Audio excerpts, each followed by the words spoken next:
इस रौच देश तपस्या करने वाले मुनि कितने विरक्त और कितने देहाती दशा का अनुभव करते हैं, ये तो अनुभव का ही विषय है। बिना द्रव्य गुण पर्याय के द्रव्य है ही नहीं, और द्रव्य अपने आप में पूरा है, लेकिन इस विवाह जीव और पुद्गल ये विवाह रूप परिणमित होते हैं। और स्वभाव रूप दशा को पाने के लिए जीव जब पुरुषार्थ करता है तो उसमें यह मुनियों का मार्ग आता है, और उस मार्ग में यह बाह्य द्रव्य लिंग रूप कठिन तपस्या और साधना, जिसे आत्मानुभूति के बल पर सहजता और आनंद से जिया जाता है। सत्याग्रह करना चाहिए। गांधी जी ने सत्याग्रह किया और देश स्वतंत्र हो गया। और हम सत्य का आग्रह करें, वस्तु वस्तु है, जीव जीव है, जड़ जड़ है, पर पदार्थ पर रीझने का विकल्प ही खत्म हो जाए, स्व के सत स्वरूप ध्यान में आ जाए और ऐसा सत्याग्रह हो जाए तो आत्मा परमात्मा। नेमिनाथ भगवान ने यही तो किया। आज भी उनसे संबंधित बहुत सारी कथाएं हैं, बहुत सारी कविताएं हैं, 12 मासे गाए जाते हैं, भजन गाए जाते हैं, और जिसमें राजुल जी बहुत सारी बातें कहती हैं, नेमी जी जवाब देते हैं।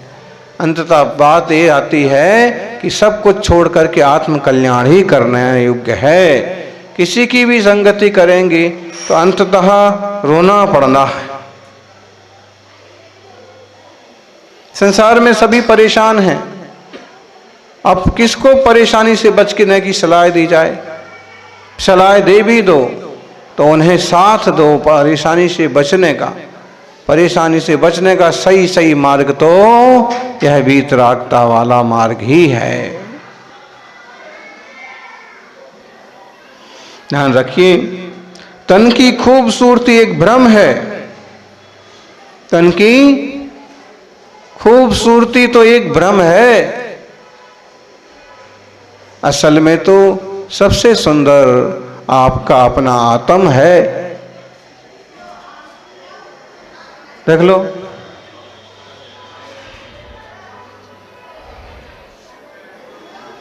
सभी विकारों के अधीन है।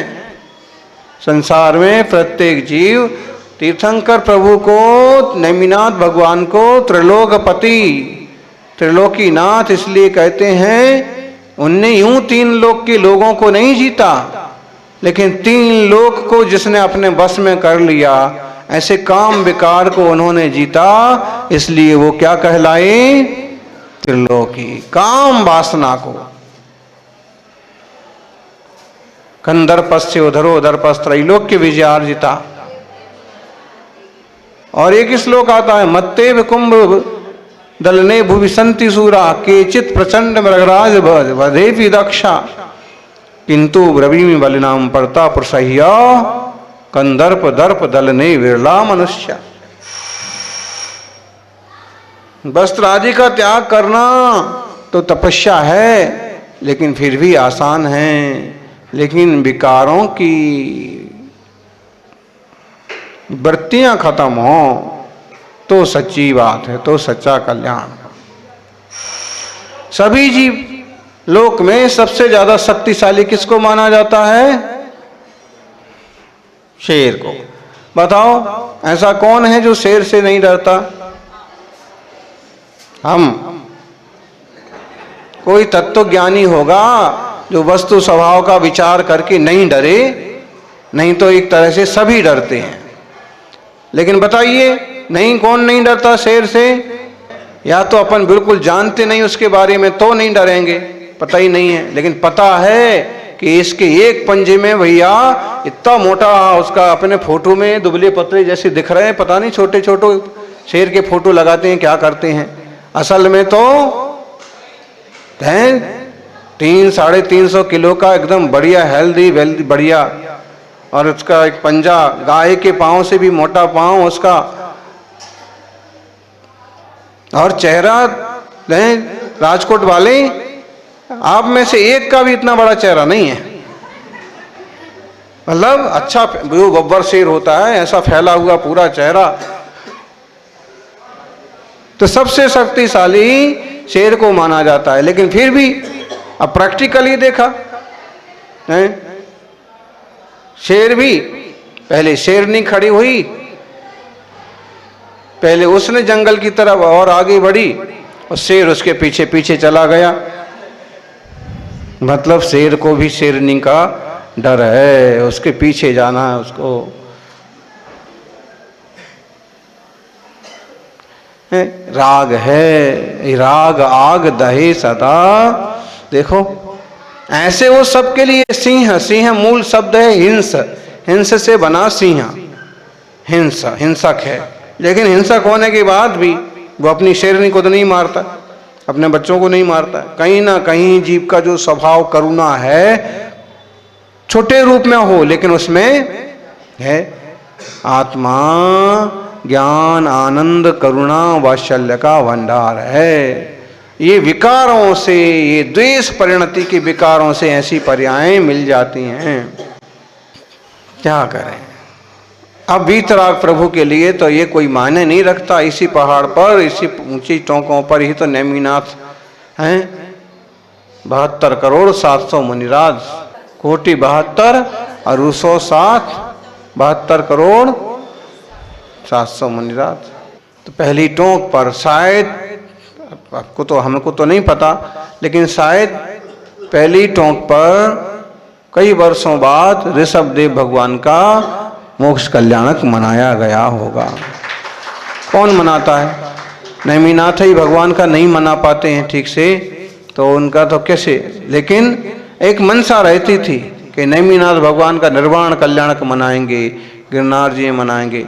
नेमिनाथ भगवान का ना सही, पहले तीर्थंकर ऋषभदेव भगवान का तो सीधे पहाड़ पर बनाने का योग बन ही गया। थोड़ा सा ऐसा मन हो रहा था हल्का फुल्का कि जाएं कि नहीं जाएं, पांव दुख रहे हैं, जो पास है।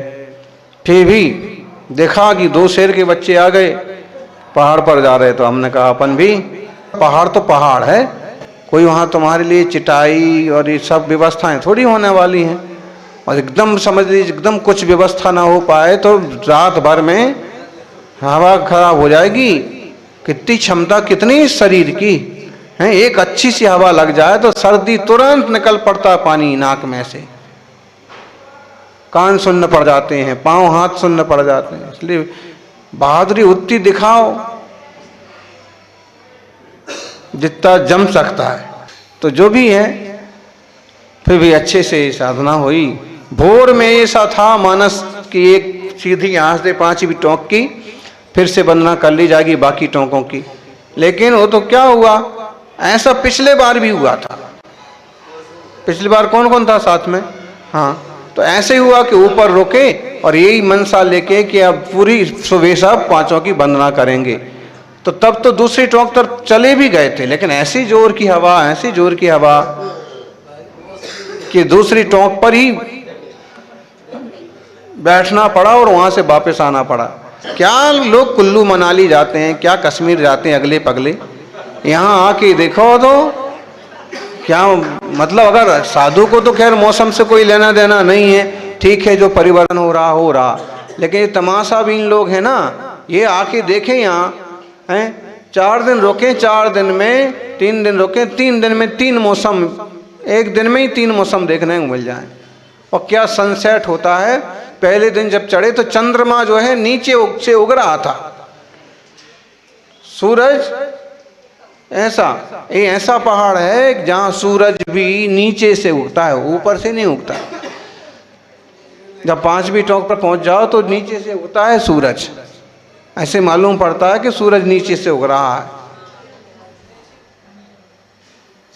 यहां बैठ के देखेंगे तो सूरज उग रहा है जमीन से, पहाड़ों के पीछे से, और 5वीं टोंक से देखो तो सूरज नीचे से उग रहा है कहीं से।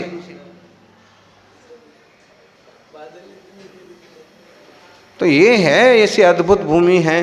दूसरे लोगों ने तो इसके लिए बहुत सारे विरुद्ध दिए हैं, बहुत महिमा गाई है। रोज रोज उनके एक ना एक देवी देवता यहाँ पर विराजमान हो रहे हैं। पत्थर वहीं मिल जाते हैं, जरा सा सिंदूर पोत दिया जाता है, एक लाल चादर बिछा दी, आमदनी चालू। ऐसा मजाक भी नहीं करना चाहिए देवताओं के साथ।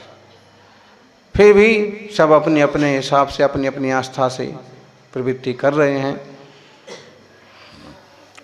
जिनमें श्रद्धा है वो श्रद्धा कभी ना कभी परिपक्व होगी, सम्यक होगी, नीचे उतरे। तो ये मानस था कि अपन शीशावन हो करके जाएंगे, खूब दूसरी टोंक तो कर ही लेंगे, शीशावन होके जाएंगे।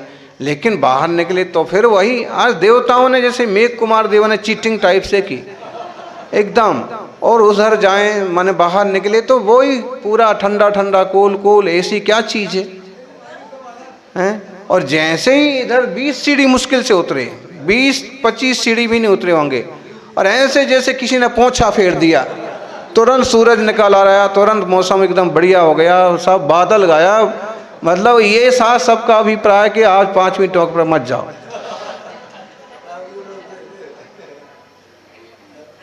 उस दिशा में जैसे इस दिशा में बोले 20-25 सीढ़ी, निश्चय हुआ कि अब इधर ही से चलेंगे सब जने। इधर मुंह किया और इतनी सीढ़ियां उधर, और सब अचानक सब गायब एकदम से, जैसे एक वाइपर लगा दिया बस। माने 1 मिनट का भी अंतर नहीं पड़ा। अब ठीक है, अब वापस जाने का अब क्या मतलब है? क्यों जी त्रिलोक जी? ये त्रिलोक जी ने आमंत्रित किया होगा गुरु महाराज को, आह्वान किया होगा। अगर वो 2 मिनट पहले भी पहुंचा फिर जाता तो हम जाते ऊपर से, शेषावन होके जाते, कुछ तो करते। लेकिन नहीं, इधर जैसे मुड़े, मतलब एकदम ये सब महाराज लोग थे ही सब हैं। एक मतलब 1 मिनट लगा क्या? इधर से अपन मुड़े, 5-25 सीढ़ियाँ उतरे, और तो ऐसा है प्रकृति भी साधुओं की सहायता कर सकती है। अपन सभी धवला जी का स्वाध्याय कर रहे हैं, लेकिन इसकी एक गाथा जो बड़ी, सारी गाथाएं अच्छी हैं, इसका मंगलाचरण स्पेशल तो आचार्य श्री यति वृषभ ने तो लिखा नहीं, लेकिन वीरसेन स्वामी ने जो 8 गाथाएं लिखी हैं ये भी बड़ी सुंदर हैं। और इसमें एक तरह से उनने गुरुजनों का परिचय दिया, और एक परिचय दिया जो अज मंकुशी सो अंतेवासी विडाग हथिस्सा सो वित्ति सुत्त कत्ता जय वसो में वरम देव। कितनी बढ़िया बात है। जो आर्य मंचू के शिष्य हैं, नागहस्ती के अंतेवासी हैं, और इस वृत्ति सूत्रों के कर्ता हैं, वे यति वृषभ मुझे वरदान प्रदान करें, वरदान दें। 2 चीजें स्पष्ट हो गई। एक तो आर्य मंचू के शिष्य हैं यति वृषभ, तो आर्य मंचू और नागहस्ती दोनों को शिष्य क्यों कहलाते हैं? क्योंकि आर्य मंचू से संभव था उन्होंने दीक्षा ली, और नागहस्ती नाम के जो मुनिराज थे शायद वो आर्य मंचू के गुरु भाई होंगे, और उनके पास रहे अंतेवासी, ये शब्द यहाँ पर आया है। अंतेवासी भी नागहत्या, अंतेवासी मतलब जिनके पास रहते हैं उनके अंतेवासी कहलाते हैं। जैसे आचार्य गुरुवर सन्मति सागर जी महावीर कीर्ति जी महाराज के क्या कहलाएंगे? अंतेवासी। उनके पास रहे शिष्य दीक्षा ली विमल सागर जी से। ऐसे वृत्ति सूत्र के कर्ता यति वृषभ मुझे वर प्रदान करें। और ये जो जय धवला जी है ना, जय धवला इसी गुणधर भट्टारक के महान ग्रंथ, इसका नाम यहाँ पर दिया है कसाय पाहुड़ मणिय नय मुज्जलम अनंतत्थम। कसाय पाहुड़ नाम दिया है, और इसी का दूसरा नाम पिज्ज पाहुड़ है। ये जो है ना 5वां ज्ञान प्रभात पूर्व है, उस 5वें ज्ञान प्रभात पूर्व में से ये ग्रंथ प्रकट हुआ है। इस प्रकार से ये महान ग्रंथ है। ऐसे ग्रंथों का अभ्यास गुरु चरणों में ही विशेष रूप से होता है। देखो, कभी भी गुरुजनों की, बड़े जनों की जरूरत तो होती है। वो श्लोक जो है स्वबुद्धि सुख मापनोति, मित्र बुद्ध्या विशेषता, गुरु बुद्ध्या हितम प्राप्य, बाल बुद्ध्या विनश्यति। अपनी स्वबुद्धि से जो काम करते हैं उससे अपने को ऐसा लगता है कि हमें अच्छा लग रहा है, मैं तो अपने मन की करता हूँ, मेरा मन जो बोलता है वो ही करता हूँ। तो बोलते हैं ऐसे जो अपना मन बोलता है अपने मन का करते हैं तो उससे सुख महसूस हो सकता है। लेकिन मित्र बुद्धिया विशेषता, कोई विशिष्ट मित्र है और वो समझाता है कि ये ठीक नहीं है, अभी आपको अच्छा लग रहा है लेकिन बाद में ये नुकसानदायक साबित होगा, इस प्रवृत्ति को छोड़ो। तो ये मित्र बुद्धि विशेषता। और गुरु बुद्धिया हितम प्राप्य, गुरु की बुद्धि से हित प्राप्त होता है, हित का मार्ग मिलता है। गुरु जी कहते हैं ऐसे करो, ये मार्ग ठीक है, ऐसे चलो, नहीं हम तो जाएंगे। और फिर जाके वहाँ पर शेर देखने गए थे आप कल। भैया क्या देखने, क्या जाने का है? अच्छा, फिर तो अरे भाई बिना उसके, बिना विवेक के गड़बड़ हो जाए कभी। कोई संसारी हिंसक जीव हैं, कदाचित उपयोग उसका गड़बड़ हुआ तो मुश्किल हो जाए। गुरु बुद्ध्या हितम प्राप्य है, ये चढ़ के पहुंच गए। 2-3 साधु शाम को वहाँ से लड्डू मिल रहे हैं जैसे, अरे सुबह ही जा ही रहे हैं, जा सकते हैं। फिर भले रात में ठंड में कुड़कुड़ाते रहो, ठीक है। तो गुरु बुद्ध्या हितम प्राप्य बाल बुद्ध्या विनश्यति। और बाल बुद्धि है जिनकी, या जो बालकों से सलाह लेते हैं, ये केवल महिलाओं की बातों में चलते हैं, वो नुकसान पाते हैं। इसलिए गुरुजनों की सानिध्य में सीखें, सुने, समझें। और अपना निज आत्मा तो निज का गुरु है ही, तो निज ज्ञान गुरु को पहचानें और कल्याण करें, यही मंगल भावना। 3 लोक के गुरु नेमिनाथ भगवान हैं। जय बोलिए नेमिनाथ भगवान की।